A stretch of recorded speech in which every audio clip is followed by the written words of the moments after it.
Endwalker patch 6.1 was the beginning of a new journey for us, and a main aspect of this has been to focus on not one, but two of Midgardsormr's children of the First Brood. This video will go over the status of the First Brood's membership as of today. It won't be a lore dive, but instead focusing on recent events from the last months of Shadowbringers up until 6.1. Bahamut was the eldest of the First Brood, being the first to hatch. We are all familiar with the Elder Primal Bahamut, but the original was a much different being. This Bahamut was slain in Mericidia during the Allegan invasion of the Third Astral Era, which resulted in Tiamat and her horde summoning the Elder Primal in an attempt to resurrect him. Having now been dead for thousands of years, his fate is all but certainly known, but we may learn more about his life when Mericidia finally becomes available to us. Tiamat was last seen on the plains of Pagalthan.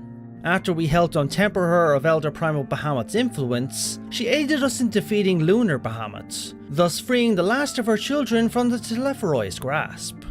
Before leaving, she thanked the Warrior of Light and the Scions for gifting them their freedom and pledged that never again would she or her children fall under Ascian influence. They then took flight towards parts unknown. During Endwalker, Tiamat answered her brother's call to aid both the Scions and Sharlayans with the Ragnarok.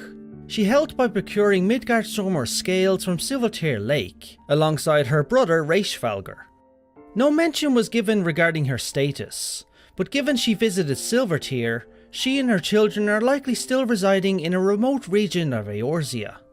My personal theory is she will return to Mericidia with her children. With the Ascians now dealt with, and the Allegans nothing more but memory and ruin, there is nothing more to prevent them from returning home. Hraesvelgr was last seen during the closing events of Stormblood, as we faced off against Omega in the interdimensional rift. As our final battle was waged, Midgardsormr, now in a slumbering state, called upon Hraesvelgr to come to our aid.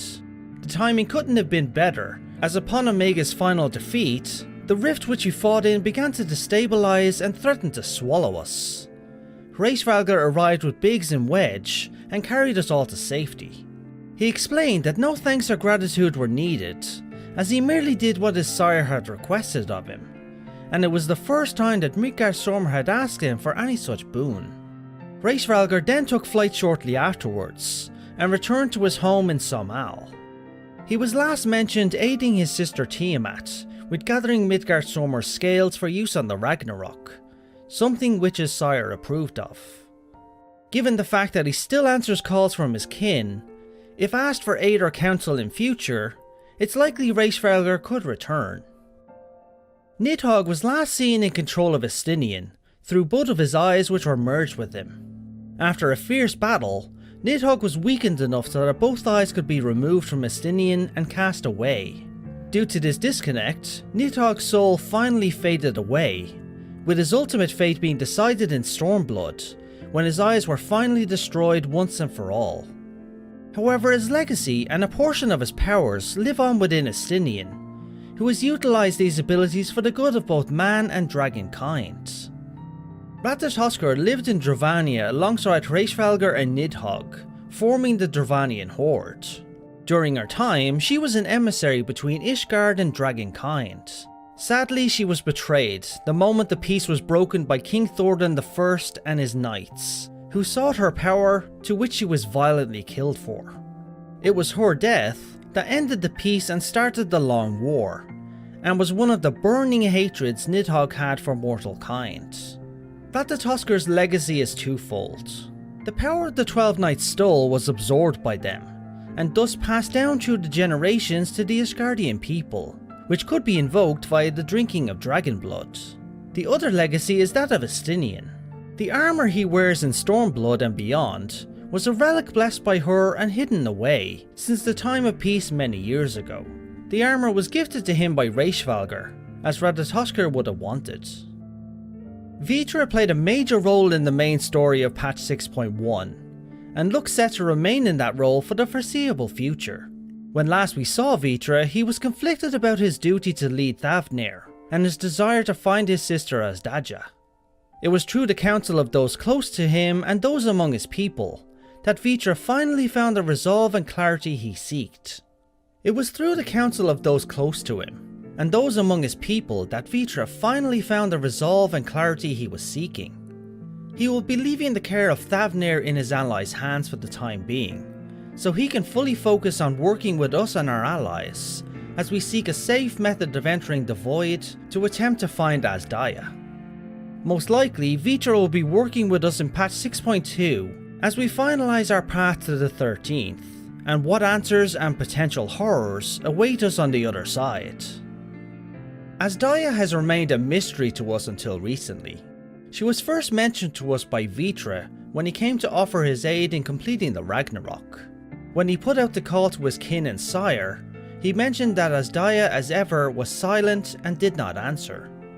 We learned later in 6.1 that the reason for her silence was that she was no longer located on Aetheris.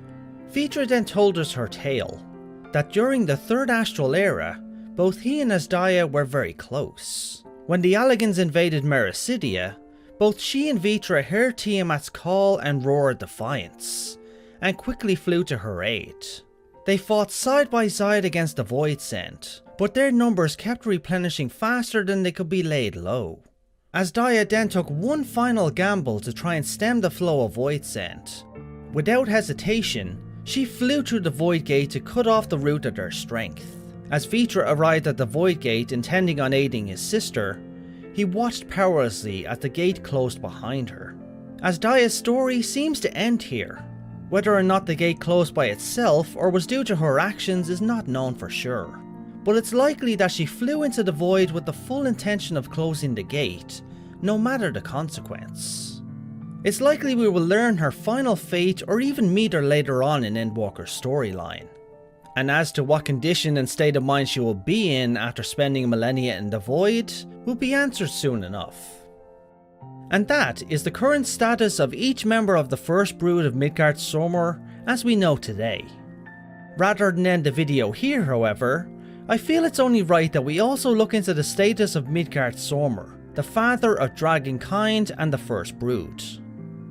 Midgardsormr was last seen during our encounters with Omega in the interdimensional rift. He awoke and told us much about his history, in particular regarding his interactions with Omega and his kind.